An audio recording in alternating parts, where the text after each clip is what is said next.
Caitlin Clark bullying in rookie season were racist narratives, says WNBA champion. Indiana Fever superstar Caitlin Clark was subjected to a lot of aggressive physical plays in her rookie WNBA season. WNBA fans witnessed Caitlin Clark develop into one of the best players in the league. During that stellar rookie campaign, she had to develop her game, elevate her Indiana Fever to a playoff spot for the first time in 8 seasons. But early on in that campaign, she was subjected to a lot of criticism. It was mostly to do with the attention she was receiving and, along with her trash talk, rubbed veterans the wrong way, so much so that some intensified their physicality towards her.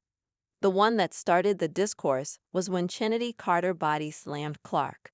The Iowa alum's fans were irate, and they torched WNBA social media sites asking for Carter to be punished. Then later on, another Chicago Sky player bumped Clark to the ground. Even though it was not intentional, fans raged about the treatment veterans were handing out to the rookie. But some felt the WNBA was a lot more physical than college women's basketball and the NBA. However, that did not calm fans. Now Connecticut Sun star Natasha Cloud explains what really went on. The former champion added that every franchise player gets a certain excess amount of attention from opponents. In Caitlin Clark's case, she believes the Fever star received the same treatment. But in her opinion, no one specifically targeted the rookie. Natasha Cloud feels new WNBA fans were not exactly fans. Before Natasha Cloud talked about the targeting part, she began to explain how the entire narrative was formed. The Connecticut Sun guard believes the new WNBA fanbase that came in this past season helped create the narrative. Her words echo what other veterans have said about Indiana Fever fans in particular. They felt the difference in energy whenever they went to Indianapolis. Cloud's words sum up what players felt, that some of those fans were not really fans of the game. They were there for ulterior motives. That ulterior motive was visible when the Fever played the Sun. It was the second playoff game where some fans had racially motivated posters at the arena.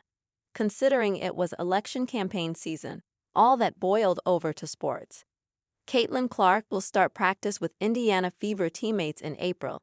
NCAA March Madness starts in a few days, which means all former alumni will be glued to their television screens to watch their alma maters at play. Then, until April the 6th, WNBA players usually do not engage in off-season workouts as they take in college basketball playoffs. This means Caitlin Clark and her revamped Indiana Fever will likely schedule their first practices after the NCAA championship game is over. The reigning Rookie of the Year will have 6 new teammates coming in, which means they have to get an initial feel on how they play. Then, as the days progress, the group will begin practicing game scenarios. In the eyes of many, this revamped Indiana Fever team is a championship contender. That also means expectations will be high from opening tip-off. They will have to make the most of their practices to start their season with wins.